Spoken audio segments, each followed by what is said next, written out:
ومكملين معانا في عروض يوم النصر، يومين النصر 6 و7 اكتوبر دايما ما تنسوش. هنكمل معانا مع بضاعه لسه كمان نازله، احنا وبنصور.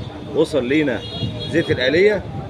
زيت الآلية او اي زيوت يا جماعه عموما في الفتره الحاليه الشركات بتطلع زيوت بعدد قليل بسبب ان هم ناويين يرفعوا سعره. وبالنسبه لعروض النصر هنبيع زيت الآلية ال 2 لتر و100 اللي يقولوا عليها 3 لتر ب 125 جنيه فقط لا غير.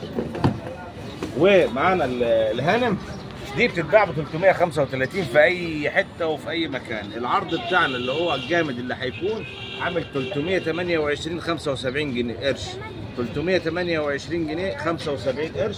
الهانم ال5 كيلو، ال11 كيلو الصافي، 11 كيلو الصافي ده في العرض بتاعنا.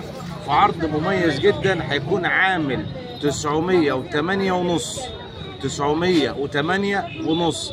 هتقولوا لي ايه حكايه النص وال75 النهارده؟ هقول لك عشان انا النهارده ببيع الحاجه بثمنها. عيد النصر 6 و7 اكتوبر. وفي كمان عرض تاني مميز، الساقيه اقل سعر ليها بيبقى عامل معانا 115 جنيه. احنا الطبيعي بتاعنا بتتباع ب 112 ونص. في العرض الخاص والمميز بتاعنا هتبقى عامله 110 جنيه فقط. يومين النصر، يومين النصر 6 و7 اكتوبر عامله 110 جنيه فقط لا غير. هنيجي بعد كده للهانم 3 كيلو. الهانم 3 كيلو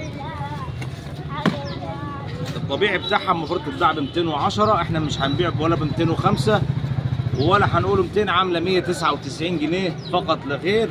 الهانم ال 3 كيلو الصافي ال 2.5 هتبقى عامله 199 جنيه في عيد النصر. في حاجه ثانيه جبناها يا عم هشام؟ تمام كده؟ لا كده تمام مدير.